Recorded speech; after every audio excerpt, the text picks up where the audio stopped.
Michelle and Patrick. Good evening. I'm going to interrupt you for just 1 second. Given the subject matter that this is the continuing on of our legislative advocacy contract, right? I just want to make sure, is there anything, does this have anything to do with AC Transit so that I need to recuse myself at the outset? No, we're trying to seek a contract to seek funding at the federal level for our priority projects that were in your CIP. Right. I know one of them is I think it talks about the Center for Community Life as your second tier, but again, it's not targeted to any particular site. So it's your opinion that I believe you can. hear this and vote on it. Thank you. These are two resolutions, one for the agency and one for the council. Go ahead. Yes. Okay. I will be brief.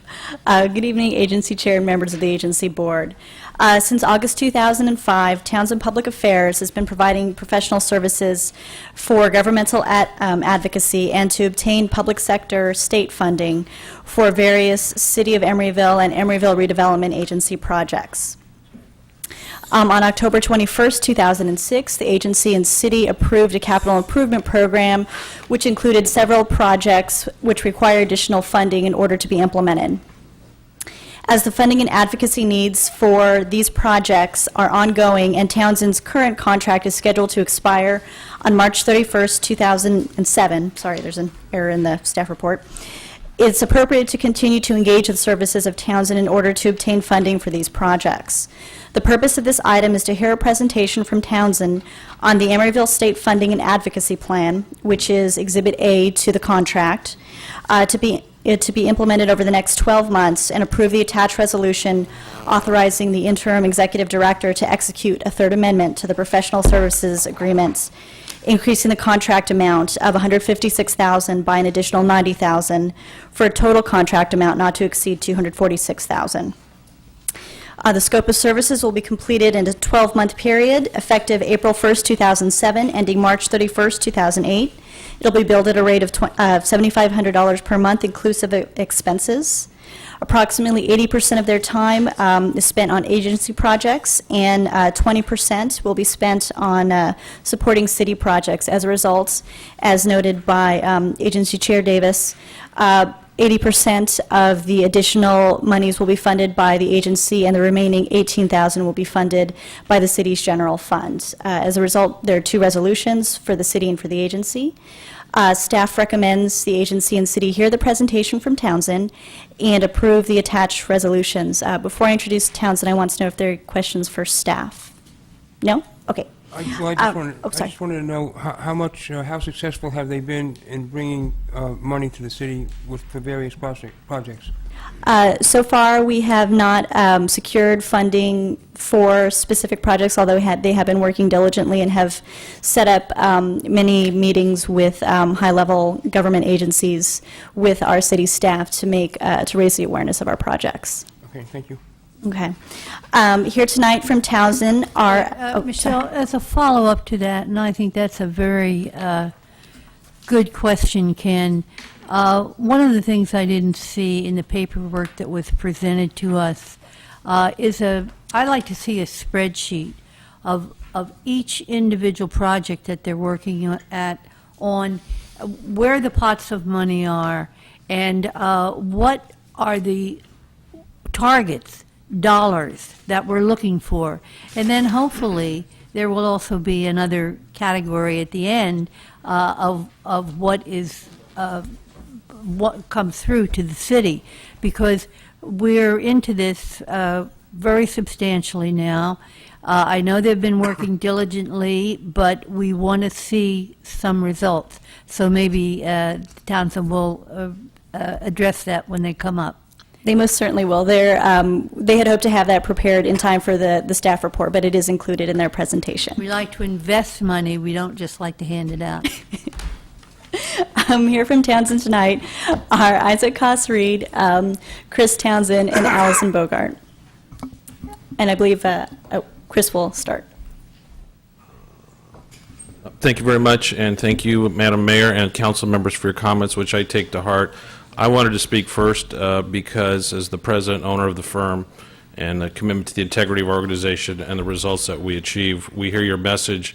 And I wanted to preface some comments before Isaac, who is diligently working 24/7 with your city on this project with us, makes his presentation and goes to the details and the opportunities, which I'm very bullish about, is to set a stage that when we originally entered this agreement, our expectation and our focus and where the bulk of the opportunities were going to be around these infrastructure bonds that we were all expecting to be on the June ballot of '06, and that by the fall session and the closure of the legislature in '06, the funding activities would be coming through that. Unfortunately, because the governor could not get Republican votes for the infrastructure bond ballots, they were postponed to the November ballot, but they did all pass, representing over $43 billion in opportunities in various categories that Isaac will walk you through, including also Proposition 84, which we were able to help write and work on with those opportunities. So we appreciate that there's been a delay, and we appreciate the patience and consideration we know you've shown. We know it's not unlimited. We know, and I want to point out that this contract has a 30-day no-fault termination, and so that at any time, if you're frustrated, you can cut it off, so that whatever you commit to in the contract tonight, you're not stuck for a full year. If you failed after a month or two, we weren't performing for you, but I'm confident we'll have some good results. I'd like Isaac to walk through the presentation. I just wanted to preface my remarks with the issue about the delay with the infrastructure bonds, which really cost us all about 6 months, but we feel we'll be able to get that back and then some. So with that preface, I'd like to introduce Isaac to make his presentation. I will be available for any questions as well. Thank you.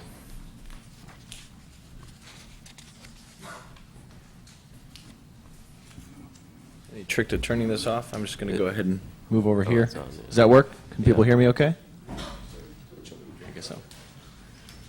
Okay, looks like we're good to go. By the way, we were able to put together the table that you requested, laying out the amount of funding available from the various different funding sources we're pursuing based on a per project basis. You'll see in it's toward the end. I think it's the last couple pages there of that handout.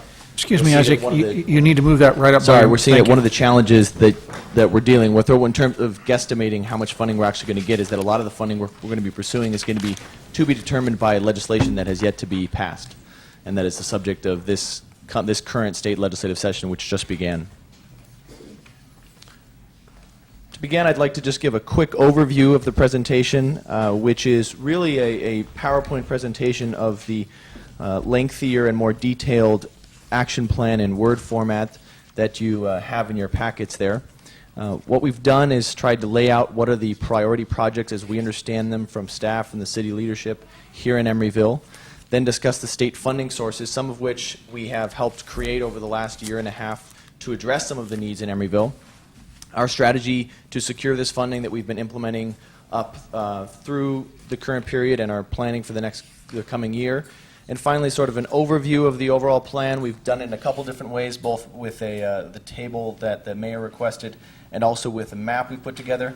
And finally, offer some concluding points and answer any questions you may have. In terms of the priority projects that we're going to be working on in Emeryville, we've broken it out into 3 parts: projects that are priority projects directly for the city of Emeryville, capital projects, specifically bike and pedestrian bridges and bike and pedestrian trails, the Ashby Freeway interchange, and then a sort of catch-all category to some extent, parks, recreational, cultural, and community center development. We put those together partly because a lot of the funding for those sorts of projects come from the same funding sources. Finally, Family Resource Center, and then a separate category for priority projects that the city supports as a key partner, projects that are in Emeryville and projects that the city may have a joint use relationship with or be involved with, but may not be the direct fiscal agent receiving funds from the state. Mayor Davis, can I just ask a question about that? Sorry to interrupt. It says school facilities. My understanding is that there's a pretty strict separation between the city functions and the school district functions.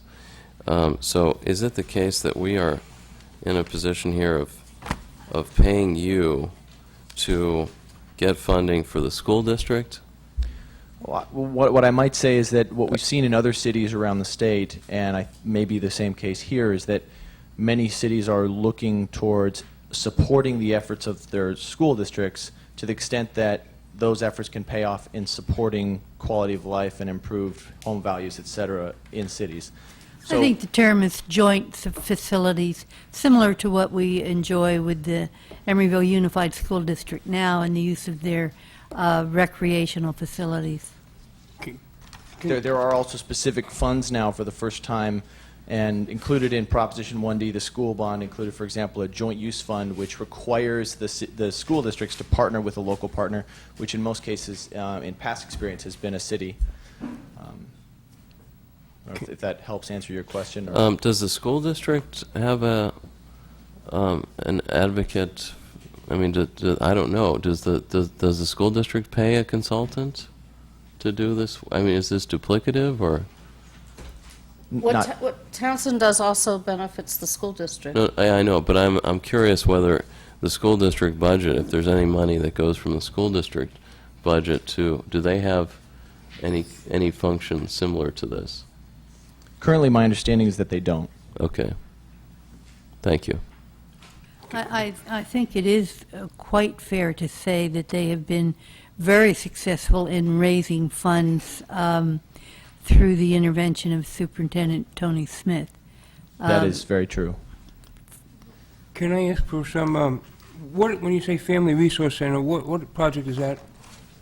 It is our understanding that that's a component, a city-run component that's maybe ultimately part of what is called the Center of Community Life and provides health and human services for the residents of Emeryville. That's really all the stuff that we can legally do in the buildings that are, hopefully co-joined Capital with cost. with a school. All right. Yeah, can we allow you to Oh, continue? no, but I think it's okay. If there's questions along the Okay. way, Yeah, please feel free to jump in. yeah.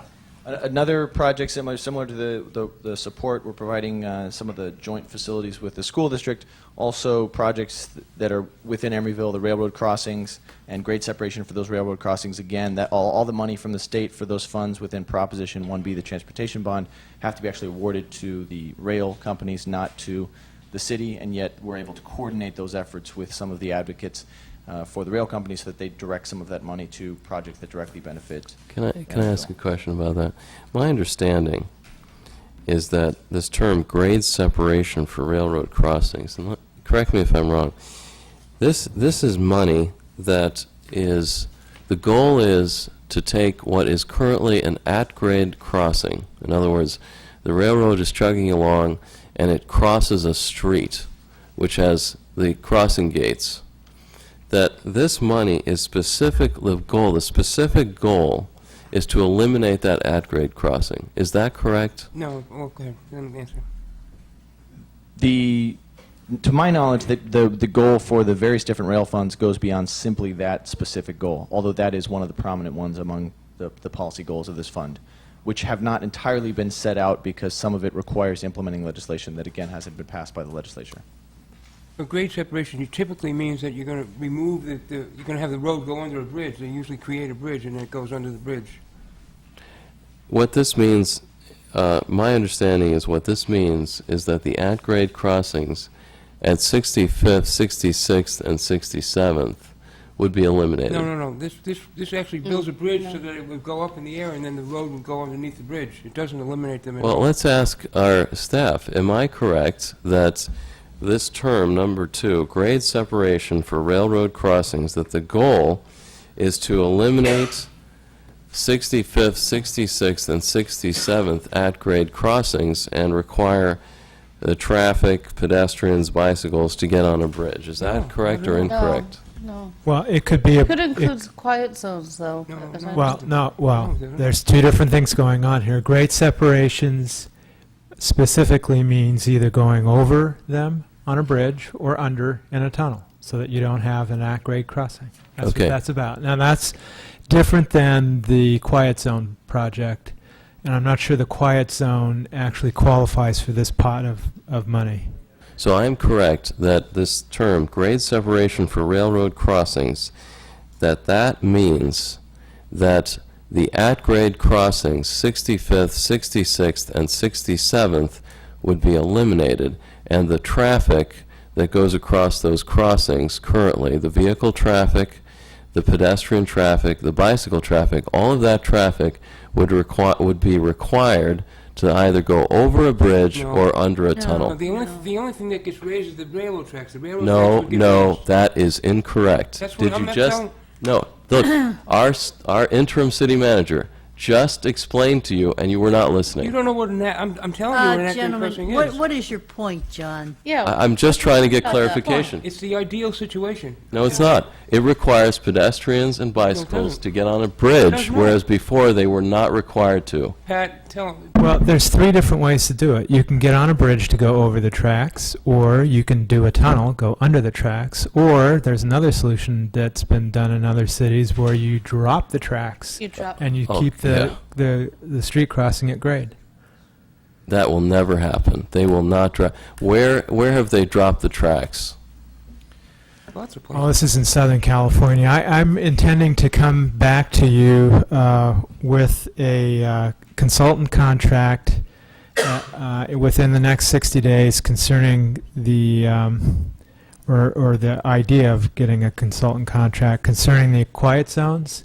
And there's an engineering firm, and I'll pass this information on to you, that's done extensive work in both quiet zones and grade separations, and it'll give you the background that you're looking for. Continue. Moving on to the legislative priorities that we're going to be working on, and I should clarify, these are really legislative policy priorities, for example, because many of the funds that we're again pursuing for these capital projects involve legislation. But specific legislative policy priorities, one of the things that we are looking at is the allowing general law cities to approve by voter initiative a real estate transfer tax, which currently only charter cities can do in California. And finally, we've added a separate item there just because there are opportunities. For example, I noticed on your agenda discussion of the ABAG housing element requirements that ultimately may involve state legislation that we could be involved with on behalf of the city, making sure the city of Emeryville's voice is heard in Sacramento. If you could pull that off, that would more than pay for your And contract. I want to make you aware that I just recently had a conversation with Lonnie Hancock. She asked for my support for state senate, and I indicated to her that one of the areas that I felt she didn't do a good job was to get this real estate transfer tax approved. So if you talk to her about that soon, she'll probably make the connection. Sounds good. We actually, as luck would have it, met with her chief of staff several hours ago in Sacramento about that exact subject. Great. I do have a question for you. I'm very uncomfortable with all these to-be-discussed notations here. When are we going to see some hard figures on that?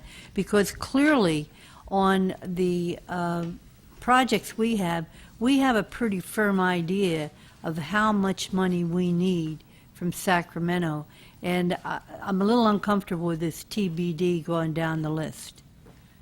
And When are we going to see hard figures? Or not hard, but soft figures? Well, it's a couple of key dates, and it's laid out to some extent in the Word document with the timeline that we have there at the end of the action plan. But the key dates this year are going to be June 30th, when the state budget should be completed, the constitutional deadline for completing the FY08, fiscal year 08 state budget, which is when we will know what programs from the bond money for both 06-07 and 07-08 will be appropriated by the legislature and the governor.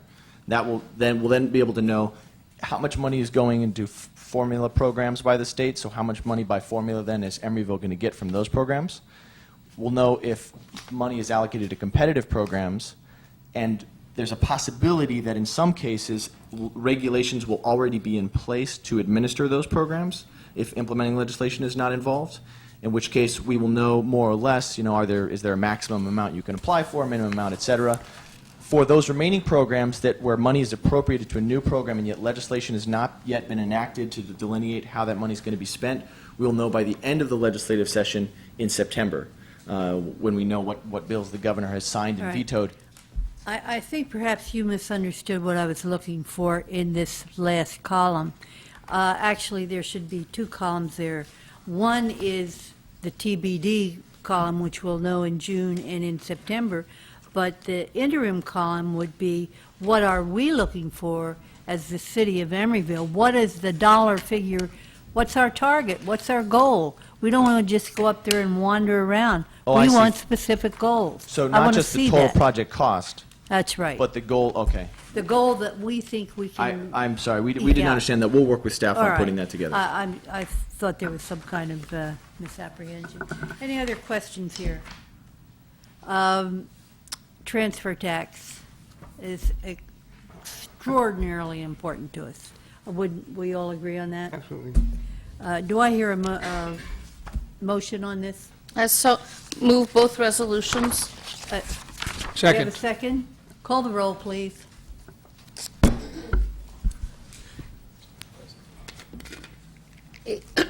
Agency member and city council member Bukowski. Aye. Council member and agency member Fricke. Aye. Council member and agency member Cassis. Aye. Vice chair and vice mayor Atkin. Aye.